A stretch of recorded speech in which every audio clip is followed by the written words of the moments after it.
Beach. It's a tradition. People have been doing it in Volusia County for over 100 years. There's strong feeling about the beach.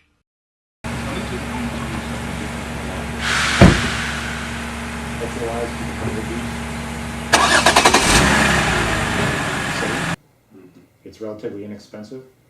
The access, you can't beat the access. It's not a private beach. I mean, there's some areas where you can't drive, obviously, but I think beach culture, if you had to define it, I would say it's probably about relaxation for everybody in whatever way they feel it gives it to them. You see what the surf report was supposed to be for today? 2 to 3. Yeah. Fair to poor. Poor to fair. Poor to fair. The other day it said don't bother. I'm not even shitting you. Go down there with the children. I had a pickup truck at the time.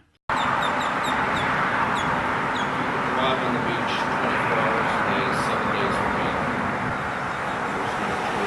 And you could drive from the jetty right on up to Norman by the Sea. And it goes to show you, a lot of it comes down to that personal feeling of the beach.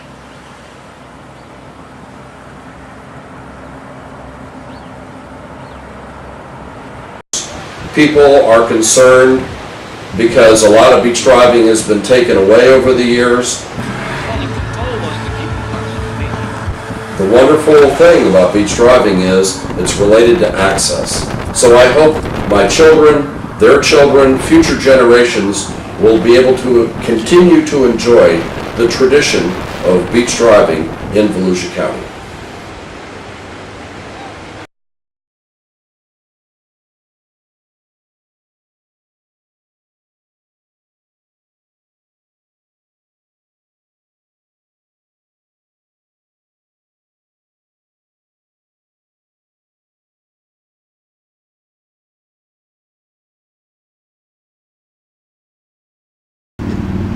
The beach driving debate isn't an original situation.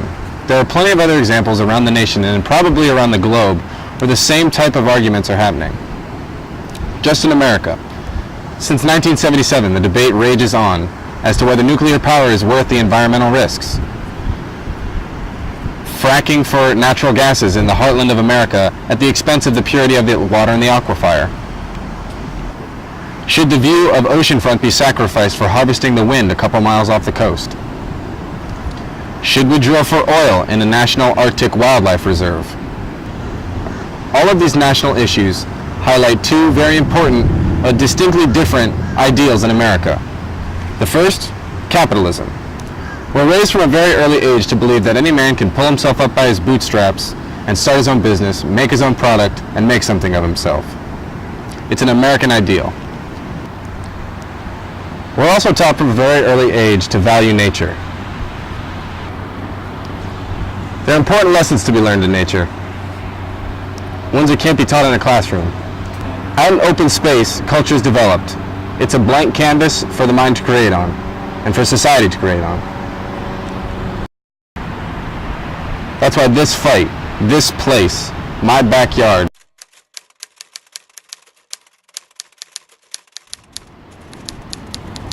it started in the 60s, when it became more popular for college students to, instead of going home, travel somewhere else over spring break. They came to sunny Florida. Some came to Daytona Beach, but most started going to Fort Lauderdale. In the mid to late 80s, Fort Lauderdale couldn't handle the amount of college students coming through their town. it just got so big that they clamped down on it. Fort Lauderdale didn't want spring break to be there anymore. Eventually, they made the push all the way, and everybody started going somewhere else. And On spring break down here anymore. Matter of fact, I went down on Good Morning America with the mayor of Fort Lauderdale, and I said, send it up to Daytona Beach because I got the #1 police department in the state of Florida, and we can handle it. it was in the late 80s when spring break really started developing huge here. And then throughout the 80s, it got bigger and bigger and bigger. As Fort Lauderdale kind of shooted away, we picked it up, and it got huge, absolutely huge, hundreds of thousands. Let's face it, it was a mass party here for 5 and 6 weeks at a time. Yeah, I mean, this was the spring break capital of the country for years. Daytona was the destination for 3 or 4 years.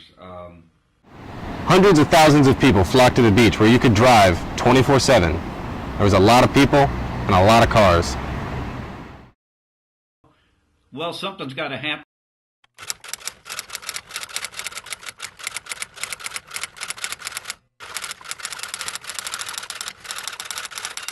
Well, 89 came along. It was, in general, it was complete mayhem. A lot of people. I mean, we're talking 200,000 and 300,000, per week. During this budding time for Volusia County, cities each ran their own beach. It was as if the city lines were drawn out towards the ocean. Vastly different from individual cities running their own little section of the beach. And What you could do in Daytona, you might not be able to do in Daytona Beach Shores or vice versa. There was always that magic line. Each city thought the beach served a different role. The city of Daytona Beach Shores put up a beach toll. The shores also set up barricades at either end of their beach. And what happened was there was an outrage in the Daytona Beach area. Keeping all that aside, though, there was still the problem with all these people and all these cars. Unfortunately, when you have millions of people that visit Volusia County beaches, you're always going to have a certain number of tragedies, injuries, and problems. More and more accidents kept happening, and people began to sue the cities. And as a result, the cities were concerned about trying to get insurance to cover the municipalities against potential lawsuits. If you can't buy insurance, you got to be very careful.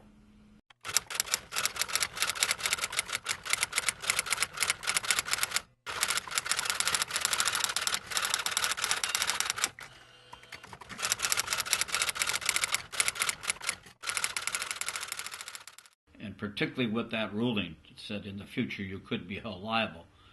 And that court, that ruling said you're lethal. You, Daytona Beach, are lethal. A county charter amendment was proposed. That was the beginning of saying, hey, the county has it.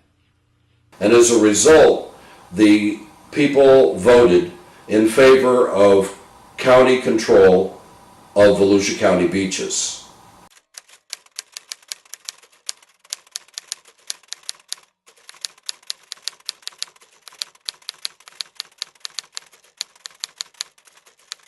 There was no longer could Daytona Beach have the beach without insurance. In the sand, so the county consolidated and took over all the. After the county took over, the goal was to have a more streamlined operation on the beaches in Volusia County. The beach through the county. What the idea of this was, by a county takeover of the beaches, you would not have any barricades on city limits.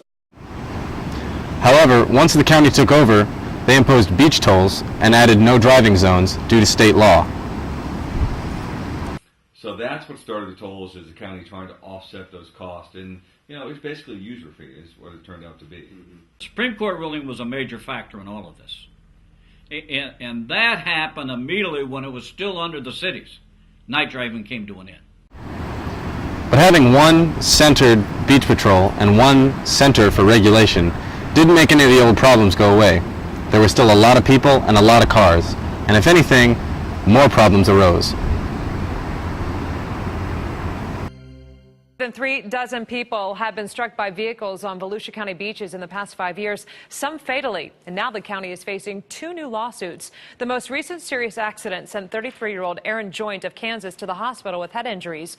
4-year-old Aiden Patrick of Deltona was struck and killed in July of last year. West 2's Greg Fox reports both victims' families claim the county is putting your safety at risk. He has the late-breaking details.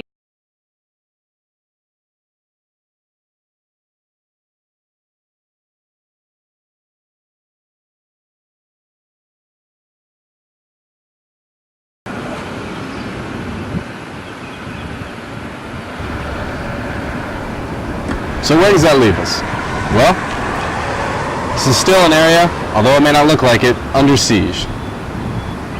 Case law and legal precedent are being set, not just in the Florida Supreme Court, but in the United States Supreme Court as we speak.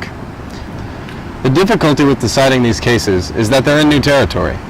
There are no prior decisions for the judges to look at. No one's really decided who owns the beach, or who's liable. I mean, it's still up in the air. Using the legal theory of a chain novel, these judges are writing the first few introductory chapters. They're shaping the way that the beach is going to be run in the future. The point is that we're still in a place where the public can have a voice. We're still in an early enough stage where this law is being shaped and framed to where public input weighs very heavily. We can still have a say in who owns and who can access beach land. Am I going to tell you how to vote? No. But am I going to waste this? Not a chance. And finally, did you see what I think I saw? A determined and almost fierce pursuit of fun, as though it were about to be outlawed or go out of style. I think it's dangerous to generalize too broadly about these children of ours.